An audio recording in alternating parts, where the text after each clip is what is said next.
हर व्यक्ति की अपनी अलग अलग जिंदगी होती है जिसे उसे अपनी बुद्धि और मेहनत से सफल बनाना होता है। मगर अक्सर लोग ना तो अपनी बुद्धि और दिमाग का पूरा उपयोग कर पाते हैं और ना ही अपनी मेहनत को सही दिशा दे पाते हैं, क्योंकि उन्हें या तो ये बातें पता नहीं होती या फिर वे इन बातों को समझकर उन पर अमल नहीं कर पाते, जिससे उनकी कोई कद्र नहीं करता। इसलिए आज आप इन बातों को जान लीजिए और सबके सामने अपनी एक प्रभावशाली इमेज बनाइए। पहली बात, अपनी कमी का एहसास कराएं।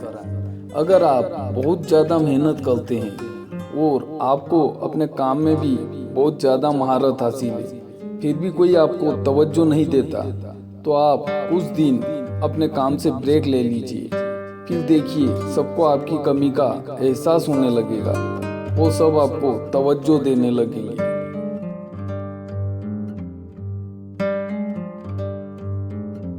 दूसरी बात, अपने काम का प्रदर्शन करें। चाहे आप कितने ही मेहनती और कुशल हो, मगर आपका काम लोगों को तभी नजर आएगा जब आप खुद बताएंगे।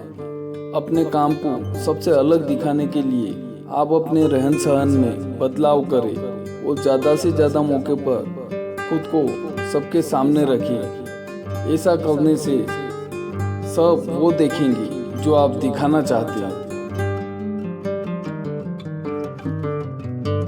तीसरी बात, ज़रूरत के हिसाब से बोले। अक्सर देखने में आता है कि ज़रूरत से ज़्यादा बोलने वाले लोगों की कोई अच्छी इमेज नहीं होती, उनकी कोई कद्र नहीं करता और लोग ऐसे व्यक्ति की काम की बातों पर भी ध्यान देना बंद कर देते हैं। यहाँ तक कि कोई भी उनके साथ ज़्यादा देर तक रहना भी पसंद नहीं करता, क्योंकि लोगों को लगता है कि ऐसे बड़बोले उनके किसी काम के नहीं हैं। इसलिए सिर्फ उतना ही बोलना चाहिए जितनी जहाँ ज़रूरत हो। आपकी बात छोटी मगर गहरी हो तो बेकार की बातें सुनकर सामने वाला कुछ समय आपके साथ जरूर बिता लेगा, मगर आगे से वो कभी भी आपसे बात करने से भी कतराएगा। इसलिए जहाँ तक संभव हो, खुद की आदत कम मगर सटीक बोलने की बनाएं। यकीन मानिए, कुछ ही समय बाद लोग खुद आपसे बात करने की अपनी प्रतिष्ठा समझने लगेंगे।